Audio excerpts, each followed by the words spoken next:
Well, hello, it's your buddy JT, and I was on the Legit Bat podcast last night, and we're talking about the short season of Satan. We were trying to stream it live, but it just didn't work out. But those people were so nice, they actually gave me a copy that I could post it for y'all. So without further ado, enjoy.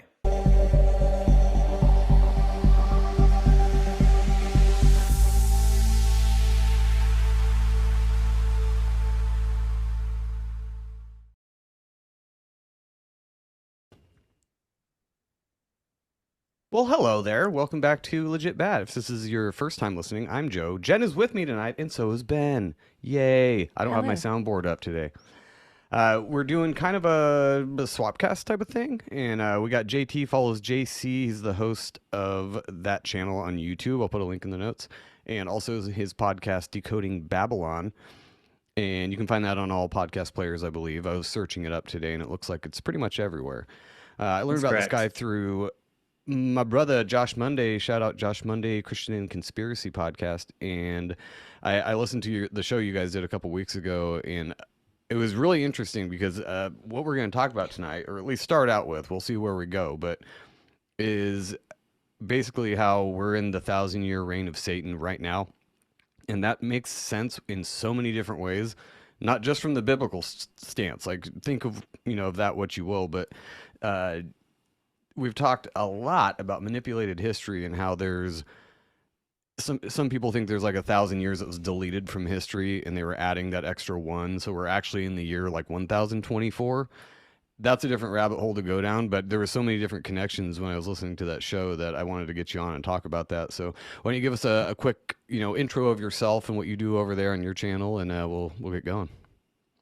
So we talk a lot about that, and just to correct a small thing you said is that there's a millennial reign of Jesus, and then there's a short time when Satan is released after that to deceive the nation. So we really don't know how long the period is that Satan's deceiving people, and that's why a lot of people have it's a tough passage in the Bible. Like, what does that mean? But we'll get more into that. But yeah.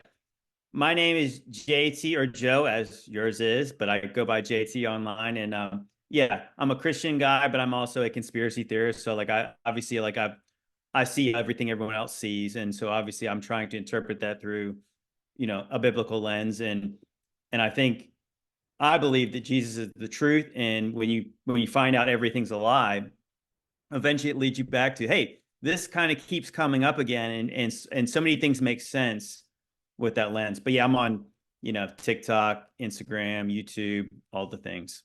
TikTok. No, just kidding. I started there. It was that. I mean, like I said, TikTok sucks. I mean, I'll say that right now. But it was funny. It's like the TikTok has given people the ability to go from like guys like me who had 3 followers to like 1,000 in a week, and then 100,000 in like 2 months. And then before you know it, I'm like making videos. But I probably would not have done that if I didn't get, like the following, and then eventually have started a podcast and stuff like that. Yeah, no, I've heard TikTok is a great. I see tons of funny TikToks, and there's actually a lot of conspiratorial things on there too, which is funny. They don't seem to censor as much, which is weird since they always say it's China owned. But it's more now though. More now though. Oh, I bet. Yeah. Well, it's election season, so of course it's going to be a little more turned on over there. Yeah, it's better as far as following though. I mean, I would imagine a lot of that is bots, or from what I've heard. Who knows? I mean, we don't have that big of a following on Instagram, but I figure at least half of them are bots anyway. Because you look at the engagement and you're like, that doesn't match the numbers. So yeah, I would say that when you see a big number on Instagram, it's generally more real people than fake people. But on TikTok, I would say if somebody has 100,000 followers, it's probably about 70% bots. And if it's not, they don't really show your videos to your followers. And I think it's the double-edged sword of TikTok, is the fact that if you post, they're showing your videos to people who don't follow you, and then you can increase your following. But in that, like I said, it's a double-edged sword. So if you have a following, if they're showing your videos to people, showing your videos to everyone, well, then if they only showed it with people as followers, well, then the people with 3 followers would never get any of their videos shown. So they kind of they allow you to get viral, but they, like I said, it really doesn't matter. It's all a shell game. And I think it's not owned by China. I think it's owned by like the CIA. Yeah, I've also heard that one too. Yeah. They do kind of throttle you at a certain point too, where they kind of cap you and then Hmm. wait for you Yeah, to I got mess banned. up. I've been Yeah, banned. Yeah, so already, yeah. yeah. I got nicked the other day for something that was totally wrong. I think it was the AI algorithm, and I requested a review, and they actually overturned it. They put a restriction on my Facebook and Instagram accounts for something really stupid from a year ago, and Yeah. it Hmm. was not a good strike. Like they were really going to come down, and I was like, no, it was a joke. And they were like, oh, you're right, it was a joke. Okay, you can have it back. It's stupid, but we try to work around what we can on these without self-censoring too much. Still try to play by the rules, but finagle our little message in there anyway. It's what you got to Hmm. do. So where do you want to start out on this? So for anybody who's not familiar with general biblical theology or ideas, why don't you, because I'm sure your audience is a lot more, in tune with what you're talking about, but we do have Christians on our listenership, and which why I don't know why, but thank you. Probably because you and Ben Oh yeah, talk about it all the time and because you guys were raised uber Christian. yeah, so there's a lot of we do have a lot of Christians like Drew Misson from Missing the Point, and some other ones. But Now, why obviously, you're don't friends you? with Josh Monday, who's obviously a good Christian. Yeah, and why don't you give us a for the people like treat it like somebody who doesn't really know biblical theology or the ideas that you're going to be talking about, and kind of give us a breakdown of why you're putting this idea out there that we might be in the reign of Satan right now, because it's very interesting. Okay, so what I was raised as like, yeah, in a good Christian family. We went to church every Sunday. I ended up going to like Christian school, like from like middle school all the way through college. I graduated from Liberty University. And so I kind of grew up in the age of the left behind stuff. So obviously, like, when you grow up Christian, you're going to not want to go to hell, obviously. So you accept Jesus, right? Like why wouldn't you? Like, you want to go to heaven or hell? I want to go to heaven. So then you obviously you get saved, you get baptized, and then as a lukewarm Christian, I kind of like you're kind of following the path. You're trying to, but you're kind of like dancing on the line. You're like, what's okay to do as somebody who wants to go to heaven? And you're kind of doing it's almost like when you get a job and it's like you're gonna do just enough not to get fired. So Yeah. like that's kind of how like most of the people live. Don't they call that And fire insurance in the Christian community? yeah, pretty much. Well, yeah, like obviously, yeah, you need that, right? Because just like if you need health insurance just in case you get cancer one day, you need that fire insurance because hello, you will die one day. So, but I think a lot of us have kind of like followed that path of the American dream, where it's just like we're raised in a Christian nation and you try to do all the things you have an idea what things are supposed to look like until 2020, and then the world just seems like the veil has kind of been lifted. You kind of see that the place you lived on you thought was so stable is unstable. And then maybe like you finally, there's always those hints of like, hey, they're putting microchips in people's hands over in Europe. That's weird. That sounds like Left Behind.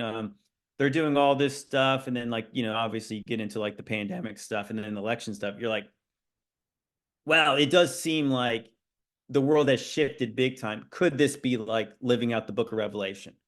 And How so much of that that do you that think, not to interject too much, but how much do you think of that is just like a mockery of scripture? Like the chip in the hand type of thing is so on the nose that it makes me think it's not like that's not the mark of the beast or anything, because it's so in your face and they know people are going to notice it. So well, I'm with you. I mean, I'm kind of with you now more so. It's kind of almost like that. If that scares you enough to get right with God, I would say, well, God can use all things together for our good. So like, is that literally the mark of the beast? And at this point, I would probably say no. And I think that many people, as we've been kind of waking up, we're saying it seems so obvious that this is the end times that maybe you're underestimating your enemy, who is very crafty. This obviously the devil would be smarter than we are. So if it seems so obvious, well, part of you could say there's biblical passage about like how like in Isaiah that says that you'll look but you won't see, you'll hear but you won't understand. So you see all these people going the complete opposite direction. So you wonder maybe this is just a complete spiritual blindness. So I mean, so there is that possibility. But yeah, when you consider that all the Christians are looking for the rapture right now, right? That they all believe this is about to happen. And then you kind of like look into like well, I mean, obviously, like when you look into like Joel Osteen's churches and like the big churches, and the bigger the congregation, the more likely that it's like it's not really the message of Jesus, because Jesus did, by the end he only had like one person with him. You know what I mean? So like that's the big numbers are not necessarily pointing to what's correct. And so if everybody's saying this one thing, remember, like the broad road leads to destruction, and then the narrow path, the narrow gate is what leads to life. So it was a point of like I went down the rabbit hole and I started to make videos about the end times. But then meanwhile, as I was doing that, like I said, you get a you start getting a TikTok following. It's like you got to make some videos. So like I was interested in all the conspiracy, so I was making videos about everything. MK Ultra. I was making videos about weird messages in movies and the Marvel movies. I was making videos about like Freemasonry stuff, architecture, all kinds of weird things. And then people are starting to say like, "Hey, you should look into the mud flood." And I was like, "Okay, that's weird." But then you start looking into it a little bit, and you're like, "I'll just put that aside. I really don't know what that means. That's weird." The orphan trains, weird stuff like that. The insane asylums. Ooh, again, I'm going to push that off until later. And then I don't know what it was. It was something about like I started to get really interested in. Oh, I did a video about the Hoover Dam, and that was one of my first real big videos about the symbolism about the angels and all the weird stuff associated with the Hoover Dam. And then so as a guy from Virginia, I started to look out west, and I have some family out there, but I started to look around like the landscape, like what is like the Grand Canyon, all the rock formations that are named after Shiva, Ra, Osiris, Isis, and you're like, that's weird. And then you find out they found like potentially Egyptian stuff in the Grand Canyon, or maybe even like Dude, Hindu, whatever. the Grand Canyon is literally a giant rabbit hole you can go down. There is some weird stuff down there. Yes, 100%. But it's more like once I started to do podcasts about it, and I started talking about it, and I started to say, you know what, the rock formations out west don't look like they're formed by wind or rain or rivers. Erosion. They look like things that have been melted. And so with that mindset, you're like, what did that?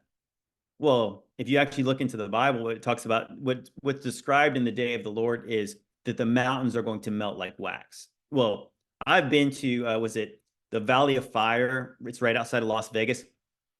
That place looks like candles melted. It looks like a different. I'm not one of those people who believe in like different planets, like the science says, but I would say if you could imagine Mars in a movie, that's what that place looks like. It looks totally just alien to us. Well, I started to, go more down the rabbit hole, and my buddy started talking about all the things, and he was combining like the fact that this place, this world we live in, looks post-apocalyptic when you actually point out the things, the biblical locations that have been destroyed completely. All the churches and the places Jesus told to repent have all been destroyed. And not only destroyed, but they had to excavate those places. And when they dug up the stuff, all the stuff was melted. And then when you actually take a look back at the scriptures, Jesus is telling them, the people he's talking to, that he's going to die, he's going to rise again, and then he's going to come back very soon. And he's telling everyone to repent because judgment's coming. So with that knowledge, you actually look into a little bit of history. What Jesus is pointing to in like Matthew 24, which is like a big end times prophecy chapter, he's prophesying that the Romans are going to destroy Jerusalem. They're going to destroy the temple. So all the modern Christians are looking for a third temple. When Jesus is literally talking about the temple he's pointing at, this temple is going to be destroyed. This place is going to be less desolate. And then all that stuff happened within the generation that he said it was going to happen in. He says, I think it's Matthew 24, verse, I think 34. He says that all these things will take place before this generation passes away. Within 40 years of him saying that, the temple was destroyed, Jerusalem was burned to the ground. And you're like, but they don't teach you that in church. So like that happened. And so like the book of Revelation was written before that. And then all the places he was saying, repent or this is going to happen, all those places were destroyed. I think that was a good point you made too with the show with Josh, as you were talking about uh, audience specificity when he's talking to the Pharisees and talking, to all, like one that I remember you saying is like the letter to the Ephesians was to the people at Ephesus, so that it's audience context. He was talking to them, and when you're talking about a timeline, when Jesus is saying in this generation, most Christians, I grew up that way too, where they extrapolate that out and say this generation as in everybody until Jesus comes back. And if you're going to take it literally, take it literally. That means that generation.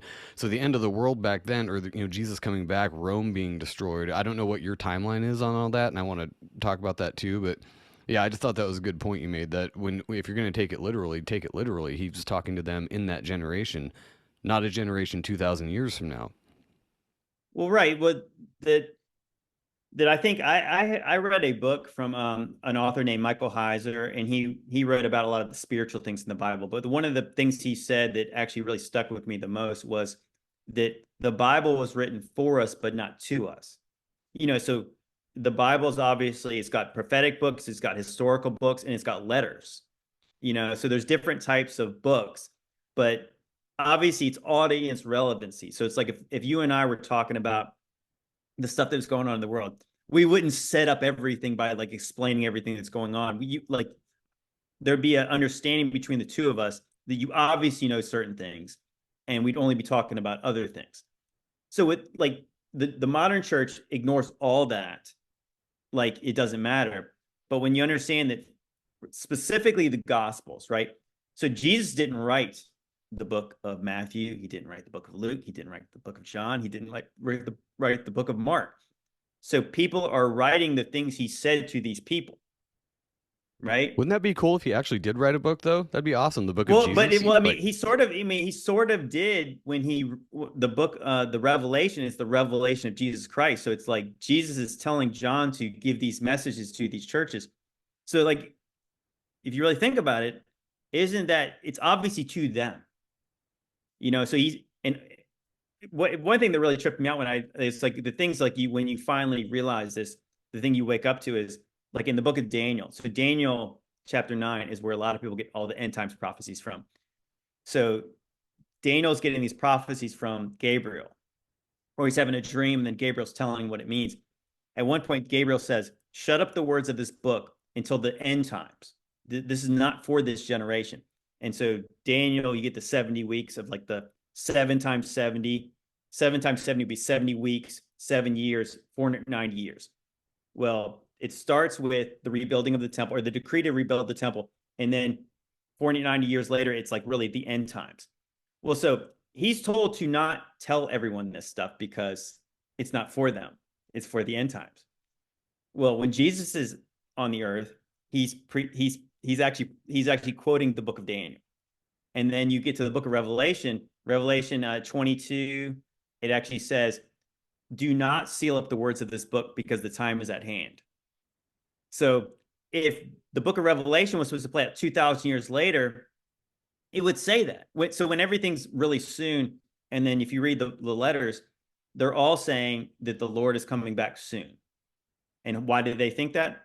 Because Jesus told them it would be in their generation. So they didn't know when, but they knew it was about to happen. So the point is like that if Jesus said, "Send this letter to these people," and he says a very specific message to them, if it did not come true, well, what assurances would you have that it would be true to you?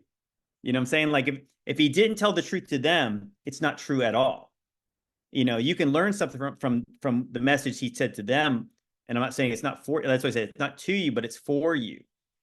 So with that knowledge, yeah, you look at historically, there's like historians like Tacitus and Josephus, famous Roman historians, were like literally wrote about that there were soldiers in the clouds when Jerusalem was at war with the Romans. The war was 42 months. So everyone talks about the 3.5 years. It was 1,260 days. The siege of Rome on Jerusalem was 42 months, just like it says in the Bible. And then you find out they desecrated the temple, all the stuff that happened in there. And so everyone's looking for a third temple. And this is crazy. And I think this would really changed me on this, was like, so what we're taught as the people who believe that all these are future events is the fact that there's going to be a rebuilt third temple, and then they have to start sacrificing again in order for them to stop sacrificing. So everyone's talking about, oh, the red cows. Oh, they got red cows. Well, they don't have a building. They don't have any, they haven't been keeping the sacrificial law since the temple was destroyed back in the times of Jesus. So it's like, that's why I said, isn't it kind of funny to think they got to rebuild the temple to start sacrificing in order to stop sacrificing in order for it to be the end times, when, hello, that stuff happened. Yeah. So what it made me think is that Revelation is not so much a prophetic book now, but more of a history of what happened already. So that's what made me think of it. I'm imagining close to what you're thinking, where it's something that already happened and it's history now. So where does that put us now? Like, as far as your knowledge of what goes on, like, let's say Jesus' second return already happened. Is this the great delusion that the elect might be deceived, that we think that Jesus is coming back for the second time, but he already did? And now we're just kind of, Christians are out there twiddling their thumbs, waiting for Messiah to come back and not really doing anything. So where does that put us now? Like, what's the next thing that happens? Well, the strong delusion that Paul talks about, and even Jesus talks about, all but the elect will be deceived, is that was still back in those days. But where I believe we're at today is in Revelation chapter 20. It mentions, so basically Jesus comes back. There's the battle of Armageddon, and then he takes the false prophet and the beast. They're tossed into the lake of fire. Satan is put in the bottomless pit, and he's bound for 1,000 years. And so he's not allowed to deceive the nations again, except for a little while when he's let out. So that's where we get into like the idea of there's this time of peace and prosperity, and then there's a time where Satan is let out and he's allowed to deceive the nations. He gathers them together, and eventually they go to war with Jesus in the camp of the saints. He brings all the people, like they march up the broad plain and they're burned by fire. So this is the place where if you read your Bible, I had questions about that. I was thinking like, so at the end, why doesn't God toss that old serpent into the lake of fire too? Because it's the end, right? But he allows him to deceive everybody again. But of course, then the next question is, okay, so if Jesus is ruling like we're taught from Jerusalem and everything's great, how would the devil possibly deceive everyone? Well, maybe it's not like they're teaching you. And maybe that's why he can deceive you, is because it's not as cut and dry as that. And it's the fact that when you start to look at all the stuff, you start to look at all the lies we've been taught. Well, I mean, like, I think and you go down the rabbit hole and you think like, it's not what were we lied to about. It's like, what were we told the truth about? And it seems like everything we've been taught has either been a complete lie or it's a half truth. And then I said, you go back and it really feels like, to me at this point, our history is about 200 years old. It's just about as old as America, right? Like, we're taught about this history that's very brief. And when you actually start to like, kind of like try to understand it, you're like, the timeline of America doesn't make sense. And then you start to look at the buildings, they don't make sense. We're taught about, the people with horses and buggies building stuff that we can't build today. And it's almost like the distractions, the pyramids. Everyone's like, how are the pyramids built? And then you're like, literally, they have a building in their town that's 200 or 300 years old that's better than anything else they've built in the last 200 to 300 years. And you're like, well, how did they do that with horse and buggy with no power tools? You know what I mean? It's the almost like age-old question, and people go back to Tartaria and all that stuff. I think we're all talking about the same thing, no matter what you want to call it. A lot of people don't like that idea, or the mud floater, or whatever. We talk about it all because it's interesting and it's newer to us ideas. But like when I was talking about the deleting 1,000 years of history, could that possibly be the 1,000-year reign of Jesus that they're trying to hide, and then making it seem like that didn't happen, and there was the Dark Ages when they built all these crazy buildings, but it was the Dark Ages because to Satan that would be the Dark Ages, and so he came back and he's just tearing stuff up now? Well, it's like, it's like in the book of Isaiah, it's when it's talking about like basically calling things that are good evil, good, evil good, light Inversion. dark and light. Yeah. So you have this Dark Ages where don't worry about, don't look into that. Really not much happened. It's, they built some cool churches and stuff like that, but it was really not all that great. They Yeah, didn't with like science. cymatic frequencies and all that stuff. It's no big deal. Yeah, they didn't know what they were doing. Well, yeah, they didn't, but it's funny, like, so there's this time, like, I think that's what, like, when you start to examine the stuff that we're like, well, how did they do that? And like when you don't really know what you're looking at, you'll just kind of say, well, they did it somehow. I mean, it's there, and then you just won't think much further past it. But when you actually try to think about it, you're like, so when did they have time? Like here's a good example. I think the best examples of this stuff is in the United States because our timeline is so small. Like Europe is so old, so like you know, give somebody 1,000 years, like obviously you can see stuff. Oh, well, I mean, I guess it took a long time to do it.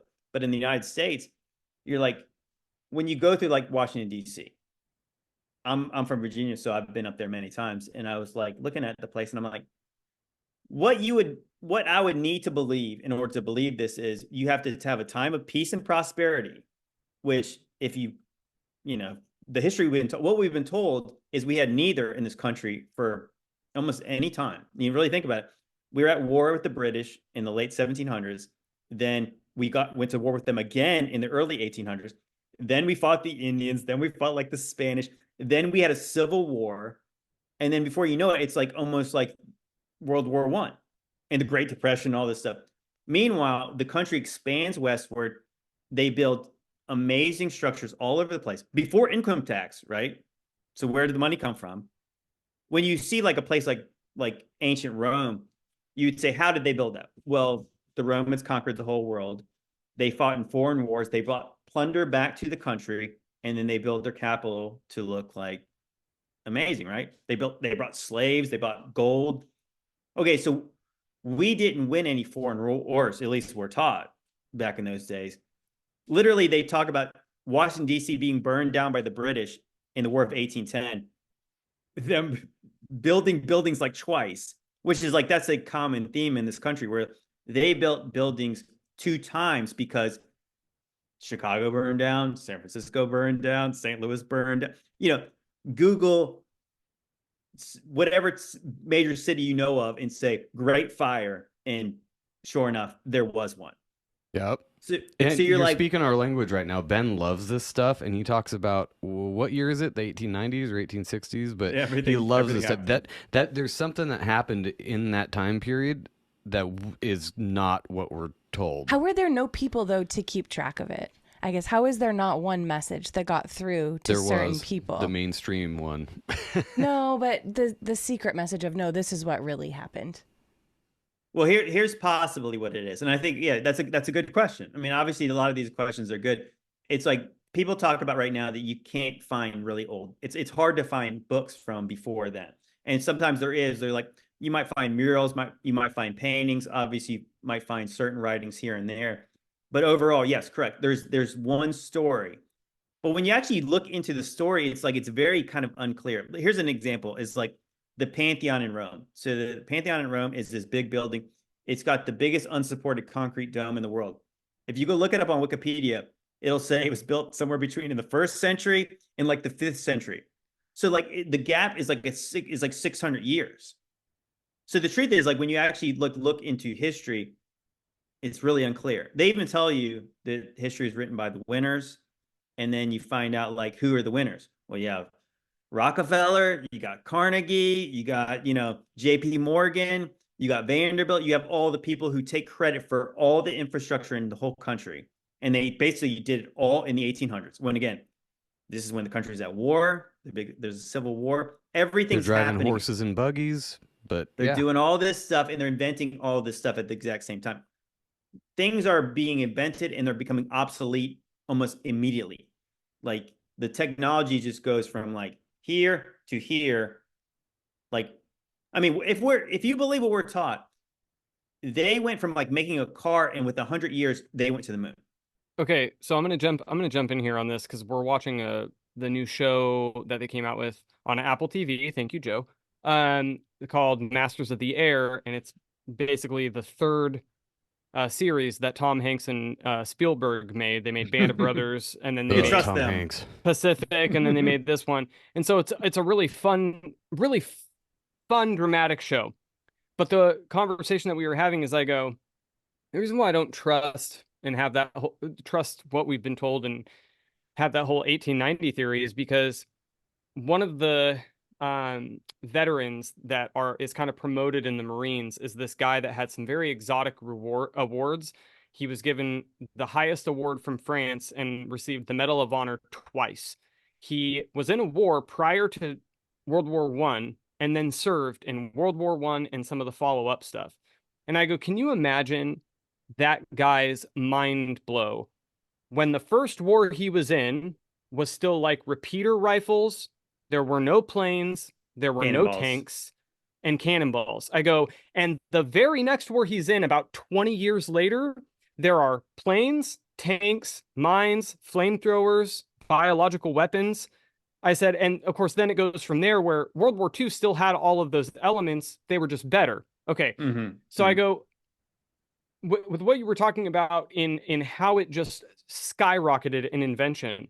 Well, that's not the only thing that skyrocketed. And I hate that nobody brings this up, is like, according to their own numbers, which I feel like is kind of a contrary and conflicting thing that somewhat kind of brings out their lie, is that to their own consensus at the turn of the century, there was roughly 1 billion people.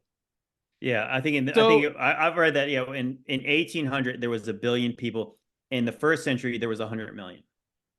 Right. So for 1,000 or almost 2,000 years, according to their timeline, we only ever had up to 1 billion people. And then in 130 years, we skyrocketed it over 8 times that amount, if you believe the consensus nowadays. Now, everybody says, oh, it's jumping in modern medicine. I'm like, right. And you still have China that only lets you have 1 kid and then kills the rest of them. I'm not saying that advances in medical and technology couldn't have aided with that, but that seems like a really, really big jump in numbers for 130 years versus however much history they're saying we had before that. That just doesn't make sense to me. Absolutely. Well, I think that's another one where like you get into the old world stuff where there's you guys have probably seen this documentary. It's called the Lost History of Flat Earth. Yeah. And I love how that starts off because they're showing like the very first pictures we have of these giant cities and there's nobody in them. And then you have all these people who like almost like parrots that say, oh, it's exposure. That's the reason you can't see anyone. But like literally during the contemporary times, they show like St. Petersburg with nobody in it. It looks like a city that would hold at least 1 million people. They'll show Paris and also London, and there's people in the pictures. So it ain't exposure. I mean, you have amazing grand cities, and then you have like mud on the streets, and there's no people there. No, and I get that argument that a lot of people, photographers will jump in and say the vanilla sky thing comes because of those cameras, and they'll explain it. And I'm like, okay, I get that. It's such a lie. The empty streets, though. That was what got me when we watched that documentary, and there was 9 hours of like mind torture because I'm like, what is this? Well, and actually, Irwaranon kind of came back and retracted a lot of the things he said, and that's fine. To his credit, he found something he didn't agree with and retracted. That's fine, but it's still weird to me when you look at those old photos and it's like these buildings were already there. There's no way, like it, even by the mainstream narrative, when Columbus supposedly came here, there was already people here. So they didn't discover anything. They just came over to a new place where there was already people. And surprisingly, these buildings looked really similar to Roman, things. And there's pyramids also found around the world. So this was already here. In my opinion, a lot of this stuff was already here. And not to rag on white people, because I am one, but that group of colonists kind of came over and co-opted everything and said, yes, we built this. This is ours. Here's a World's Fair to show you that we did, because this is how good we are. And forget everything else you're told. This was us. That's my general idea. I think without question, there's good examples of this kind of stuff where like, so we're taught like cities like Chicago, for instance, like Chicago is obviously a major city. It always has been. And if you actually look up the history of Chicago, it's like basically like in the 1840s, there was like no one there. And then by the 1860s, it was a big city. But if you look at old maps, Chicago's on the map. Like, I think they called it Shalaga and all this stuff, where it's like there's this place where Chicago is, and it was always this hub of something. And then, so you see old maps, and there's they're showing castles in different parts of the United States. They're showing castles in Africa and just different things. Like, so you have a map that's mostly accurate, or at least I guess maybe it's very accurate. It's like maybe the landscape's changed a bit, but like the point is you have cities that are landmarkers. Even like I think the easiest to expose is the West, like cities like San Francisco. San Francisco basically had no people in it in 1840s, but literally it's written about in the 1830s about being a major port. Okay, so it's like a port that's known. And then when you finally do see pictures of these cities, they don't look new. There's no construction happening in the pictures. So if you think about it, like what we're taught is these places were just built in like 10 years or less. But you see pictures of them and they look old when you see the pictures. They look aged. The stones look aged. They don't show any like construction happening during the time when they've been being built. And if that history is to be believed, I think we talked about this when I think I was just over at your house, Joe. But how many times did like major parts of that city burn down and then get rebuilt? And it was within a phenomenal time frame. And you look at like those pictures that Joe was talking about with the cities, all of which were saying that roughly it was supposed to be about 500,000 people. But you look at how huge the cities are, how built up they are, like you said, how old they are, and there's not a single person in the streets, again, during a time when it would have been, horse and buggy kind of era, and there's not one person. It's like those cities housed way more than what they're saying the consensus could hold. So where did all of them go? And when you're talking about the orphan trains, because I know you mentioned that earlier, that all makes sense with this whole like kind of cataclysmic mid-1800s thing. If you take the children that are the survivors of what we could assume was the adults, they would be roughly 30-ish by 1890s. They would have had their own children by that point. And kind of sounds like to me it was a repopulation push. Yeah, these pictures, they don't even, there's not even so much as a horse turd on the streets. It's just empty. It looks like you came across a ghost town and they were like, wow, look at this. Look at this whole city that people used to live in. We should move in here. And then that happened. And, like you said with Chicago, all of a sudden there's 1 million people there. So something's not adding up. I think we can all agree on that. So you think the survivors of this war were just children? Well, here's my thought process on that. It's like, yeah, when you finally start to see people, they look like aristocrats. They're all dressed super nice, guys in top hats, women's in like these nice dresses and bonnets and bustles, and they look all like tourists. They're going through these big cities and they're just staring up at everything and they're looking like they're having the best time in the world. They don't look like they work in factories. They don't look like they work in fields. They don't look like they're doing any manual labor. So who's doing that kind of stuff? And I think that's when you have the orphan trains. They don't have obviously slaves, so they need to use children because there's whatever that class that did that kind of work is not even there anymore. That's why you see kids in factories, kids in fields, kids working machinery that they're not even big enough to operate. Cigarette hanging out their mouth. Yeah. They're getting shipped all around the world. And then so at the same time, so I believe the numbers are it's between 1860 and 1929. There's 250,000 kids on orphan trains in the United States. So think about that. Again, like you were saying about the population. So there's over 300 million people in the United States now. Think about how many people were in the United States in 1860 and during those times. So we're talking about at least multiply that number by at least 10 to explain how big that number actually is. And then at the same time, there's 150,000 people in insane asylums. So that's where you say, well, where are all the people telling the story? Well, maybe the math kind of makes sense. They got institutionalized. Okay, those might be, it would make sense. You have 150,000 people in insane asylums. Could that account for the orphans? I mean, obviously there's wars going on at the same time, but that makes a lot of sense. And a lot of people, you can look this up in old newspapers. They were locking people up for religious extremism or religious fanaticism and stuff like that.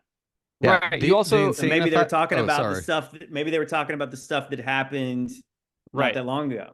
That makes sense. So that kind of answers my question, because that's where I was thinking, how is there not at least one culture that was passing this along, or something. They But were in the Looney Bin. I mean, I guess as soon as Satan's let out, he's allowed to deceive. So all bets are off at that point. I mean, anything can happen. So yeah, people telling the truth, they get locked up.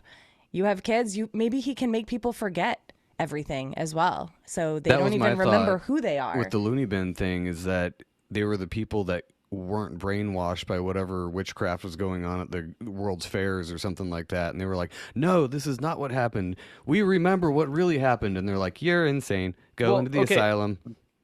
So in line with everything that you just said, okay, so now take into account, like Joe said with the global fairs, they also stopped teaching flat Earth in 1890. You also have the first meeting, the first Zionist, World Zionist Summit in 1890. There are too many high-level things happening without a middle population, which we now know is in the insane asylum, and then all of these children getting influxed to multiple different areas throughout the world. To me, that seems like a bunch of people that survived some shit, got together and decided, how are we going to move forward from here? And how do we keep it from ever happening again? I'm not saying that that's what happened, but to me, that kind of seems like it was a repopulation plan, which also, if you do that, would make sense for these big metropolis areas that are also completely void of people. Yeah, it's interesting if you think about like learning a little bit of history, kind of almost like, you start from obviously here and then you start to go backwards. Like I think by like the 1960s, you have people like what's his name, Henry Kissinger, who I guess he was the chief of staff, I think, of a reprehensible human being. Yeah, he was not a good guy, but he's writing about the population control. He's already writing about the world population is getting too big. So if you think about it, there's like, you go from 1 billion people like 100 years ago, and then you have too many people in the world. That's their problem. It's almost like they had not enough people to do the slave labor they wanted, and then they had, oh well, gosh, we don't want this many of them. We got to get rid of them now. And no, I mean, they like, made the grasshoppers made too many ants. We've been. Well, I think there's people talk about that. I think there's a movie like The Bug's Life, where it's like they realize, well, if they ever realized how many more there are, and that we could not control them. Right. And that's like my theory with this whole thing, is that they came up with a plan to control the narrative so that whatever happened wouldn't happen again. How do you do that? You separate the younger generations from the people that are still alive. You institutionalize the older ones that know the truth, who are still alive, and you come up with a game plan that allows everybody to kind of start fresh. And then you start teaching them a different variation of history other than what has been taught up until that moment. That is why and then with that, you end up getting, well, how we have all this awesome architecture that we're being told was, this old or was built by this, and we're told our history for this plot of land is this. You start seeing the mixture of ethnicities a lot in the end of the 1800s. And it would also make sense that with a new generation coming up, with the Civil War and everything else, Civil War that happened, it's like you start to see a lot more of a blending and almost people moving towards what we would call a progressive society than it was, and what we're taught ever happened before that, whether it be slavery or a lot of other things. You have these things that were ingrained in every culture, supposedly up until that time when all of a sudden the light bulb went up around the world to stop slavery in first world countries. Right. All around the same time that now we're having constant wars globally. I think that all of that ties in together with the end of the 1800s. Yeah, for sure. And if you think about it, so if you have that modern Christian eschatology that everything is about to happen, it's about to be the end, and you're looking forward the whole time, maybe you don't look back at the stuff that already happened. And that's even more pertinent now with the 24-hour news cycle. You're so focused on a Kardashian or the Haktua girl or whatever the current meme of the day is, that nobody's got time to look back at all this stupid stuff. I just heard about that today. Me too. Yeah, but yeah, so you're looking at that all this stuff is crazy, so Jesus is about to come back. But you never consider that the stuff you've been looking forward to already happened a long time ago. And as a Christian, I'm saying, like, to not get it twisted, I'm not saying that like there's no salvation or anything like that, but I'm saying, like, if you're looking forward to the invisible rapture, whether that was even ever a real biblical concept or not, that happened a long time ago. So like that it allows you to be complacent. They teach you to support Israel no matter what, and then don't worry, you're going to be gone when anything is real bad. So like just let it get bad until then. You know what I this think reminds me of? QAnon. Just trust the process, trust the plan, sit back, do nothing. You know, just sit on your thumb and just watch it play out because it's a movie. And then I'm not saying all Christians, obviously you're out there doing something and speaking out about it, but it doesn't, like you said, it makes them complacent and they're just chilling, just waiting for that rapture day. Lord's gonna take me soon, which like you said, I don't think that was ever a biblical concept from what I can tell. The Bible doesn't mention a rapture at all. No, I think what it was meant to be, and I think that there's verses I know where they get it from because I believed it before, but I believe that it's like, so there's a resurrection after Jesus comes back. Right. So like just like Jesus was resurrected and he had a spiritual, physical body, that's what happens to everybody who's in Christ. Everybody gets resurrected, and then the good ones go to heaven, and the bad ones go to the bad place. The bad place we don't even want to talk about. But so go ahead. Oh, I was just gonna say what put the nail in the coffin for a rapture idea for me was one verse that said, "It is appointed to all men once to die." So does that take out the rapture people? Do they not die? And that's what people are waiting for. They're waiting for nobody wants to die, so they're waiting for the rapture when they're like, "Oh, I don't have to die. I just get poofed up to heaven." No, it says in the same book you're reading that it's appointed to all men once to die, and after this the judgment. So you're all going to die in some way. That's a great point, because even I started to think about it when it's like, so it's Matthew 16, I think it's 28. He says that, some of you standing here won't taste death until you see the Son of Man coming into his kingdom. But you'll still taste death. So again, he's saying that they're going to, like they're going to see him come back. So again, he's talking about them. But he's also saying some of you are not going to taste death until this. So some of them are going to be dead before this happens, and then some are going to be dead after it happens. Because he's not saying some of you are never going to die. He doesn't, even Paul says, he doesn't say, "I'll tell you a mystery. We won't all sleep." He doesn't say we won't all die. He says that, and I believe biblically, if you read in the Old Testament, that when you died, you went to Sheol and you knew nothing. Like that was a biblical concept, like that the dead knew nothing. And is that like a holding cell? Well, I think it's purgatory.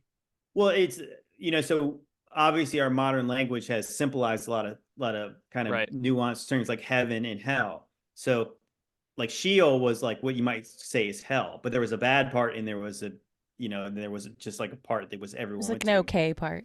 Yeah, it was like it was like an office job. It was a you were down there, like our show. You down there and you slept. You didn't do anything. But like obviously there's a place where like the saints went, and then there was a place where the bad people went. And then there was even like a lower level, like that's when you get into like the bottomless pit and like the worst parts of hell, where like the fallen angels were chained up. But no, I think that after Jesus, that's why he said he came down into the earth, and then you think about him setting the captives free. So the people who were chained up by death, he resurrected them and took them to paradise. So I think that whole concept where, you're absolutely nailed it, is the fact that phrase everyone talks about. Everyone wants to go to heaven, but nobody wants to die. And that's exactly why people won't accept the things I'm saying today, even though it's very plain Jesus is talking to the people he's talking to. So then if you don't want to accept that, well, then obviously you're right for all kinds of deception, because again, you're looking forward to this thing and you're allowing everything else to happen. And you're trusting the guy behind the pulpit. You're trusting the guy in the White House. Maybe not so much, but like, at some point people were, and you're trusting the people, the history teacher. You're trusting the science teacher, and you're thinking like these people have the doctors. Oh, these people all have our best interests. The experts. When interestingly enough, guys like Rockefeller, they're in charge of like the medical business, like the modern medical business, the modern school system. So all the things you've been taught and the things that you've been, led to believe, the energy sector, the health sector, the education sector. And eventually, obviously, these people are all in bed with like the war industrial complex and all the things. Yeah. And what does it sound like to you? It sounds like the beast system, doesn't it? So why didn't Jesus give us a book? Why didn't he give us a book to follow? Where's our instruction manual, man? No, so hear me out. Do you think that it's because he knew that Satan was going to be in charge for this period, and he was like, okay, they get this old book and they can take from it what I have said? Because he does say so many good things about going within. Like, your body is your temple and God is within you. You don't really need to go to church. It's not a bad thing to go to church. I'm not faulting anyone for doing that, but you will always have a connection to God no matter what. Jesus says that so many times throughout the Bible, and there's lots of other crazy stuff in there, but one of the main points is that you can always connect yourself to God and be good no matter what. Just do the right thing. It's pretty easy. Well, I mean, it also says that God has revealed himself to all men. So to completely support that point, Jen, it also says in the Bible, and it was supposed to be as a deviation from the traditional teachings, that before Christ came, you needed to do all of these rituals to kind of sanctify yourself and keep yourself holy. And once that was opened up and he was like, well, my people refused me, so I'm opening it up to the Gentiles. This message is for everybody.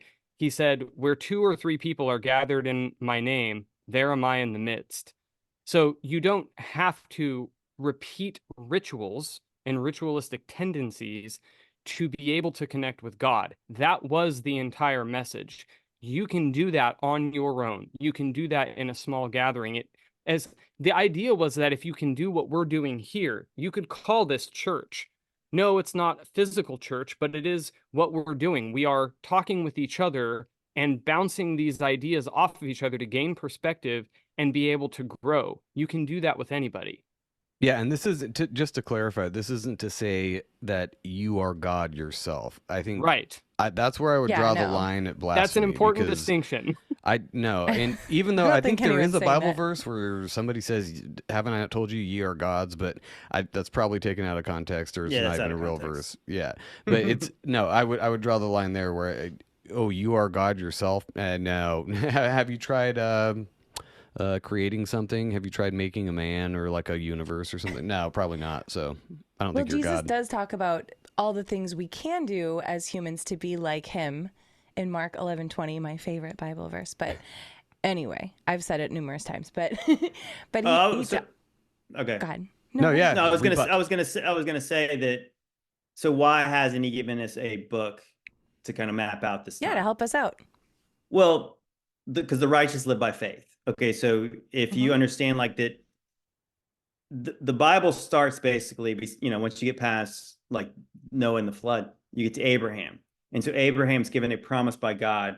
And so that's counted to him righteousness by believing this promise that God is going to make a great nation out of him. And through him, all nations are going to prosper, right? And so Abraham, there's no law then, right? He goes where God tells him to go because he's going to give his ancestors this land. So everything is kind of pointing to this promise. And then so obviously, if you think about like the way the Bible's written, it's like you have Abraham and then you have the times of the apostles, and everybody's kind of like looking toward the cross. And that's where salvation is. So Jesus is the culmination of all the prophecies and the promises from God. It's still the same way. And so obviously, yeah, like you said, it was a time for Abraham's seed, but it was all, again, like some people like get into like this, obviously the genealogies, what Paul talks against is that it's not about who your parents are. It's about your belief in God. So like, if you wanted to be like Abraham, they said, go get circumcised and you can do all the things, or you can go to the land, you can live as a sojourner in the land of Israel and you can be one of them if you did what they said. I mean, again, like there's the example like in Jericho, you have Rahab, the prostitute, is in the line of Jesus. She helps the spies out. She becomes like them. And like literally, I mean, that's all you need to really know. I think that it wasn't a badass, so that makes sense. Well, I mean, it's like she feared, the beginning of wisdom is fearing the Lord, right? So she knew what they did when they were leaving Egypt. And so she feared them, she helped them, she came back, and then she was one of them. And so point being is it's about belief. So like if you believe in Jesus, and I've often wondered this, like, okay, so if what the church generally teaches is that Jesus is going to come back one day and then he's going to physically reign in Jerusalem, like the one that they tell us is Jerusalem, then how would you have faith in that situation? Because obviously there's people, not everyone dies in the book of Revelation. I think that's another misconception about when it says the end of the world. Some translations say the end of the age. But again, like, have you ever watched apocalyptic movies? When they say the world ended, yeah, exactly. So like the point is like you could say the world ended without the world being destroyed physically. Like, and Yeah, there's the no world as people you know it ended. Right. Correct. Right. So like the world ends and then people start again. They come out of their shelters and they start to, do what they've got to do. Well, the world ended in 70 AD for the people the Bible was written to. Right. And so, but after that, the message went to all the nations. And it mentions in Colossians 1:23 that every creature under heaven has heard the gospel, the eternal gospel now. So now what do we do? There's no temple. There's none of this. Well, the righteous live by faith. So it's kind of like when it comes down to it, it comes from a belief in what God has promised us. And obviously living in faith after that, like doing what God has taught you to do. And like, obviously letting your faith, the Holy Spirit lead you to what's right in this time. But I mean, I really think it's like, that's the whole point, is like that you look at the Bible and there's a lot of imperfect people in there who believed, and then they did things because they believed. Their faith led them to do things, and they messed up at times, but they never doubted, and they walked in faith. And so I think the same thing is true today, where like, oh, well, what do we do? We're not under a law. There's not like a list of things you're supposed to do. And if there was, it wouldn't be living in faith. So like we have enough, I believe, to, again, like, what's funny is like, I think about this more and more lately, is the fact that people take for granted that so many people are Christians in this world. If you believe what just the Bible says, it ends kind of rough for the Christians, right? Or even like the first century Christians. So how did the gospel really spread all around the nations? How did Christianity spread to become the world's religion if it wasn't all true? If like Jesus didn't come back and do the things he said he was. Listen to this good news. It's going to be really sucky later for you. Isn't that great? Spread it around with your friends. Well, we're taught that Constantine, by the time he decided that it was going to be the religion of the world, that it was this small sect. But I mean, do you believe that now? You know what I mean? Like, do you really believe that like, even think about like the calendar and like the years we like. So we're taught like in BC, it's like it's counting down to something. Okay, what's it counting down to? It's counting down to when Jesus was born. Isn't that interesting, right? And so like everything then is BC, and then everything out there is AD, which is the year of our Lord. Yeah. So you have this and this. And so the whole world just said, that's fine, we'll go with it. This guy named Jesus, who from many people believe he was just some guy a prophet or some guy who just got killed by the Romans, unless he was who he said he was. Like, you really nobody think about counts before Buddha or before Krishna. There's no BK or BB. No, it's... right. So you think about it, like, so what would have had to? So obviously the Romans are the one who crucified him. So what would have had to happen for the whole world to turn on their head and just say, all right, this Jesus guy is legit, let's just go with this. And then after that is when you have this dark ages, right? So it's like very similar. It's very short after this stuff. Actually, the thing to look up in history, if you guys haven't looked this up, is 536 was like the worst year ever. There's a bunch of YouTube videos about it. There was 18 months of darkness. The plague was running rampant. Again, you think about it. I think they said there was about 150 million people around this time, around 500 AD. Sounds like Revelation, no? 50 million people died of the plague in a certain amount of time. 18 months of darkness. The plague was killing a bunch of people. There was wars at the time. And then shortly after that, they called them the Theodosian laws were enacted in like around the world. Those laws said that all the other religions were illegal and you had to be a Christian. That's interesting timing, isn't it? And then, so the Dark Ages start, guess what? Some people say they started 536 AD. They're like, okay, we'll follow you. It's fine. We'll try to make everyone else do it too. Will bow, or Well, so you think about it, like, so that's a right around when they say, and again, like as you said, people say they added 1,000 years.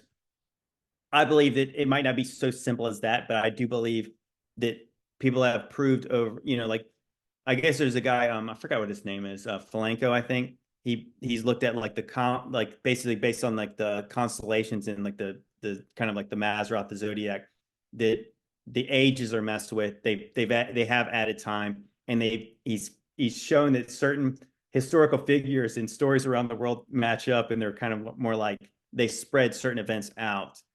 So it could be closer, but yeah, it makes sense that these things happened around a certain time, and if the devil wanted to lie about it, what would he do? Maybe he'd spread them out along our timeline, because if they're all happening around the same time, well, then it would look Yeah. suspiciously like the Book of Revelation.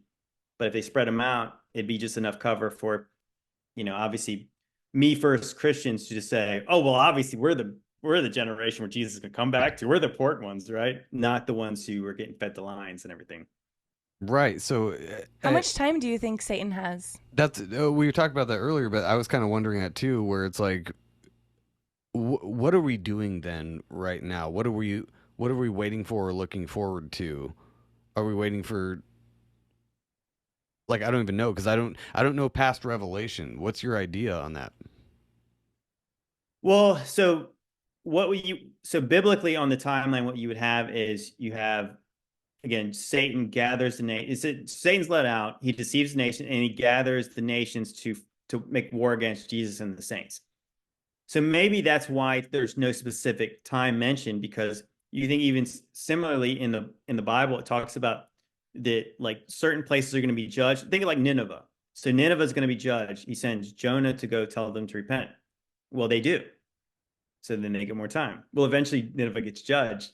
Even it mentions in Sodom and Gomorrah in the book of Genesis, it mentions that God tells Abraham their time is not yet. Like basically, like I'm not going to judge them yet, and later he judges them. People in the land of Canaan, same thing. So maybe it's a situation where when Satan has really gathered the nations, when they're like almost like a Tower of Babel situation where they're literally of one mind, they're coming together to do one thing. Maybe that's when God judges it. But people have speculated this, and I don't think this is a bad theory. 1776, founding of America, the founding of the Illuminati. You have the Statue of Liberty.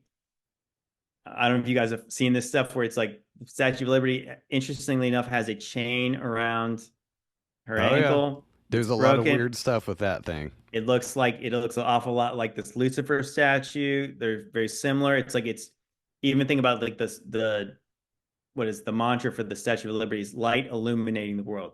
You think you have the Dark Ages, you have the Age of Enlightenment. It's about liberty. Even when you think about like the founding of America, it's you have the Gadsden flag, the coiled serpent, don't tread on me. Like literally in Matthew 10, I think it's 10:19, I believe. It's right after he says Satan fell like lightning from heaven. He says, I give you the ability to tread on serpents and scorpions.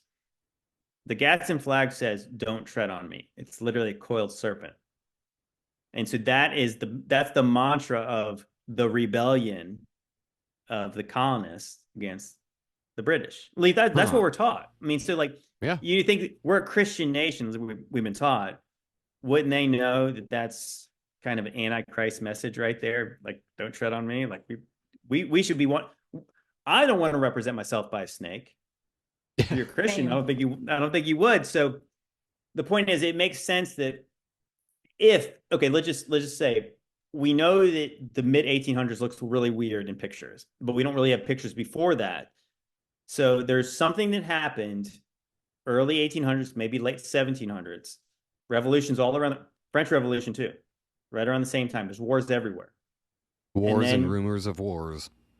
there's lots of things happening. And so people have speculated this, that if the millennium reigns 1,000 years, what if a short season is a quarter of that, 250 years? That would put us right about now, like from 1776 to, like So, do you think that's 2026. coming back to like current events and all that, Agenda 2030, wherever you want to go with all that kind of stuff, is it because they know their time is short? Like they know they're coming up against a wall? I mean, I think again, like I would not have probably been vocal on social media if I didn't feel something change. And so, like, what does that mean? I mean, again, like I'm speaking with as much like truth as I can that I can't say for sure. I would say that there's all this focus on the new age that's coming. You think about like people in the church don't really understand what the new age means. It means like astronomical ages. Like that they Right. were looking forward to this age where the end of Pisces was over. And if you think about Pisces, Pisces is the Jesus fish, right? The Jesus And what's fish, next? Aquarius. Aquarius. So then you have the water bringer, and it's like guys like Aleister Crowley said it was going to be the age of Horus when they entered Aquarius. And so Horus, the Illuminati eyeball, it's kind of Right. an avatar for Satan. Is that what he was referring to? Well, it certainly seems like there's people who say this, and again, like I'm not sure if this is true, that the age changed. I think sometime between like January 2020, or is it December 2020 and like January 2021. And if you think about what happened in the world when that stuff, remember when they said the new normal, the old normal is not The coming new back. normal. There's this shift that happened, and everybody I think could feel it that the way the system just changed and everything has shifted.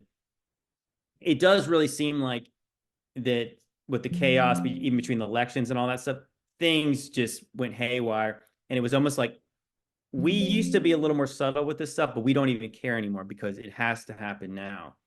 So could that mean that we are coming to the end of something? Absolutely. Does that mean we are for sure? No, it does not mean. Like I would be just like the people who are saying the rapture is going to be tomorrow if I said, oh well, it's not the rapture, but it's just the same thing for as far as we're concerned. It's just like the tribulation. I don't know that, but I mean, I think that as everybody who goes to the grocery store knows, like whatever's happening right now is not sustainable anymore, at least for what we're doing. And I think that if you believe in the idea of like maybe even like the pre-trib stuff where you're saying, oh gosh, they're going to have a one world government run by the Antichrist, and that's why you have this new world order agenda. Fair enough. I mean, that's what I said. I was kind of in that mindset. Similarly, in the way of the short season, Satan still gathers the nations together at some point. So it still seems like it fits. Like, you know what I mean? Like you still have this combination of the nations coming together. And what they need, I think, is and somebody like who's just it seems so obvious to me, they could not do that if America stands independent, right? So they kind of have to sabotage this place in order to do that. And what was frightening when I came to this realization, when you see those pictures of the orphan trains, you're like, that's so weird. It's just like it's hard to understand that these kids were going around to repopulate these cities. But then if you think about a modern day situation. Think about our southern border, where you literally have caravans of people coming here. And if you think about it, I've thought this for a long time. They don't want anything to do with us middle class people. They want people like us to go away because we still believe in freedom and our rights, and we question them and all this kind of stuff. What if they could get rid of us and then they could get their own new orphan trains who they could tell them anything they wanted to about this place. They don't even speak the language. They could teach them the language, and then they could teach them a different version of history. Who built those buildings? Oh, we did in 1 year. Last year, we built all that stuff that you see right now. How great are you? You want to be like us? Here. Welcome to America.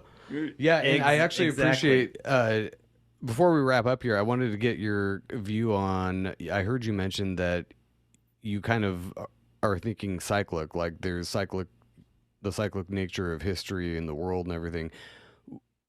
Where does that put us? There's different ideas on the cyclic nature of stuff, and there's the yugas. A lot of people talk about that, the yuga cycles and all that stuff. I think that's just another idea for the cycle. I mean, everything in nature is a cycle, so it stands to reason that maybe history would also be a cycle. But there's got to be, is there an end to it, or is it just, does it repeat again? Like you were saying, with like the basically migrant trains coming in here right now. Does this civilization get wiped out? Is that part of the small season of Satan where he's just wiping out civilizations and re-brainwashing everybody every couple hundred years?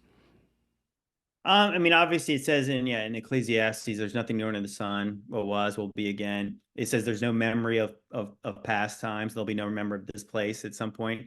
And so, like, I mean, that's the whole phrase that those who are ignorant of history will be doomed to repeat it.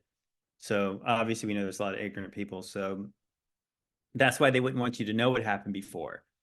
I think that it sort of makes sense that obviously if you're God, if you want to kind of give everyone the kind of same kind of chance, that maybe things are, the more they change, the more they stay the same. And there's these kind of these patterns of like generations and people that they get close to God, and obviously they rebel, or God, they're under oppression. They seek God, God delivers them, and eventually it's this repeating cycle. So I think that's why like maybe it's possible that some of the stuff in Revelation is coming back because it's similar at the end again, or it could be just that like they're playing out at the end. The enemy has the playbook. They can manipulate people. It's like the tail wagging the dog. They're kind of showing the signs to scare people. You know, you can understand like they're trying to manipulate us by fear, keeping us in this constant trauma state.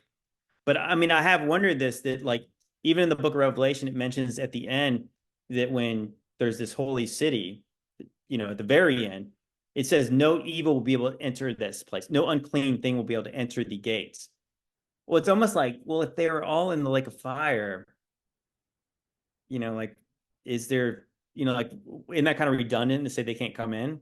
Or Right. maybe there's this repeating cycle of like, you don't go to the holy gates until almost like the thing you thought when you were a little kid, till you die. You know, so Yeah. maybe this place where we live is the old earth, and when we die, we'll see the new heaven and new earth.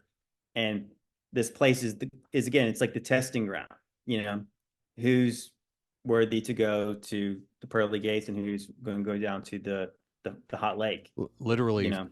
Hunger Games situation we got going on here. Well, it's like it's a faith test. I mean, obviously, who's going to choose God when like you can't see him? Again, if we're living by faith, you can't really have faith in the things you can see.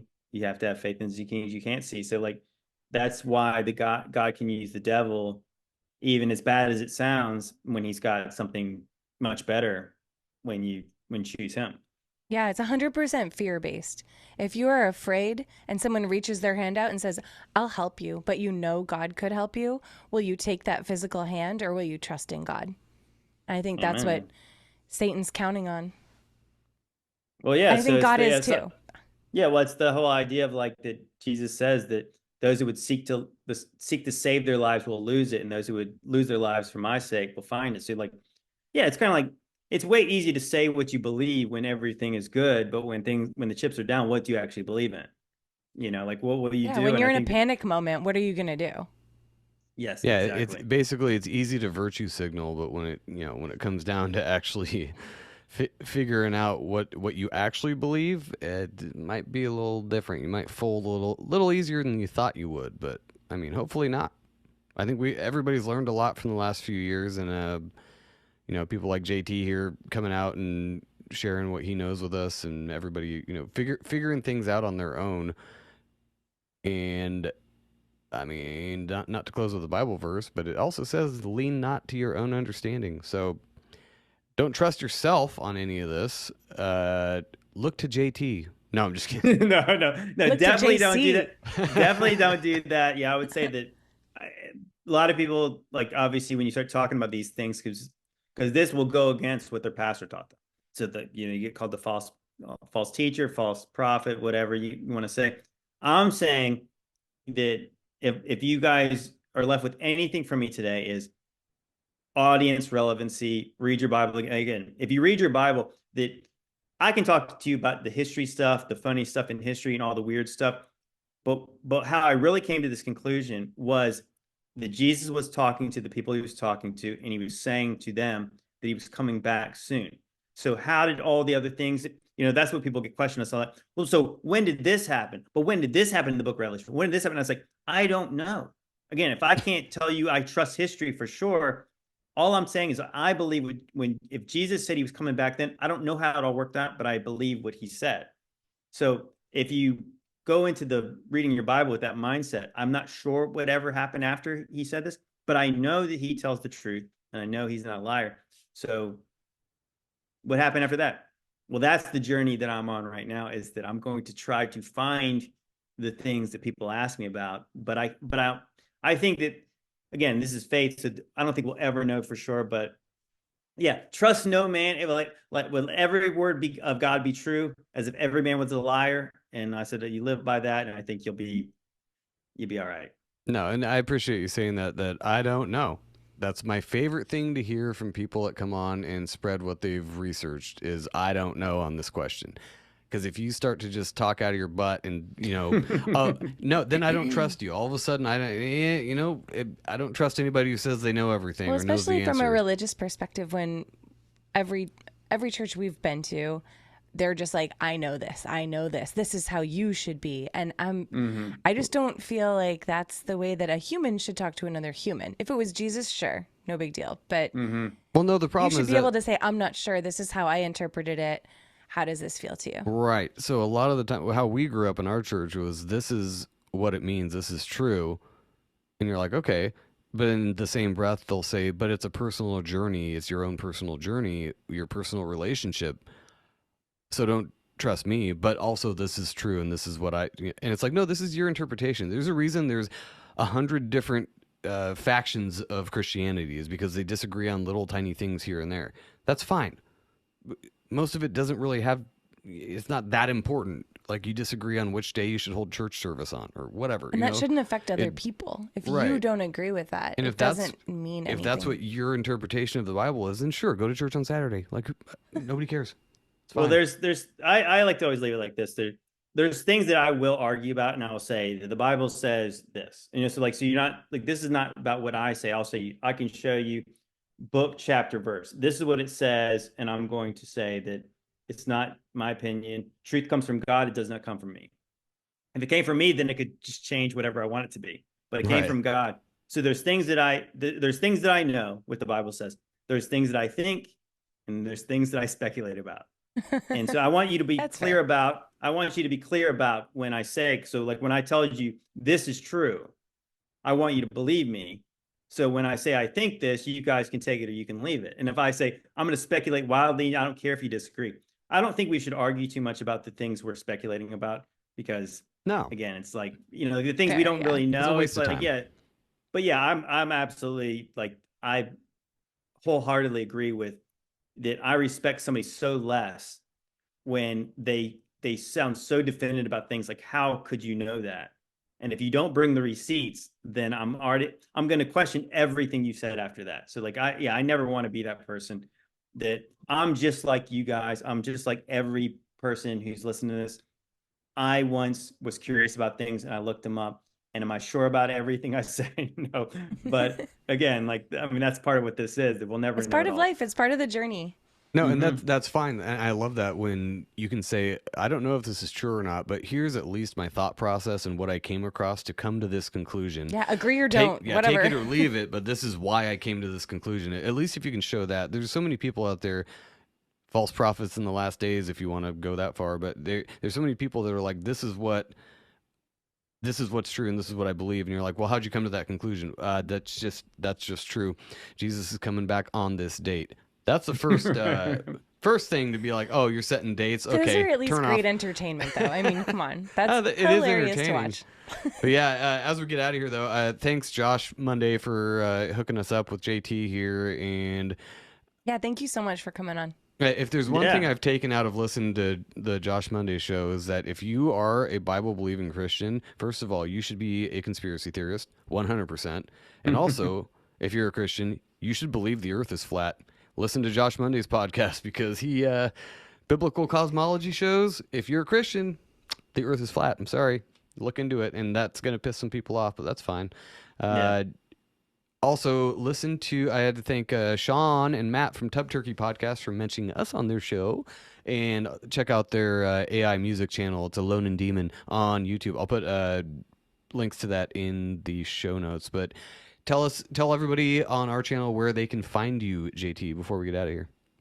Well, like I said, I'm on kind of all the social media apps, but I would say that I'm doing the majority of my stuff on YouTube these days. And so, like, if you want to, especially if you want to hear more about the stuff we're talking about, we talk about this subject all the time. And again, as I was saying, like the reason I would hope you could maybe even at least come on the journey with me is the fact that I was wrong about this stuff before, and we're like, so we're like, we've kind of opened up the whole new can of like, so if this is true, we're re-examining everything, and so all the questions you're saying, well, what about this? Where's Jesus at? What all this?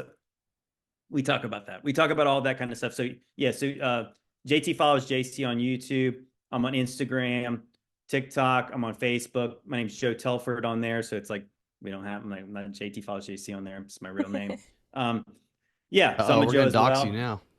But yeah, and also I talk about lots more stuff. We actually have a documentary called Ancient Angels. It's a play on ancient aliens, the Nephilim stuff, the megaliths, all that kind of stuff. Oh, nice. So I've long been a history questioner, a history skeptic. So yeah, we talk about all the other stuff and giants, angels, demons, all the like. So yeah, obviously appreciate you guys having me on, man. This is a lot of fun.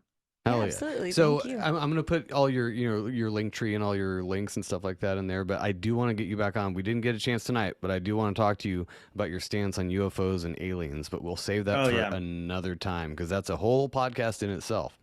Got lots to say about that. All right. Well, thanks, man. Appreciate it. Ben, I know you have to go to bed, so night.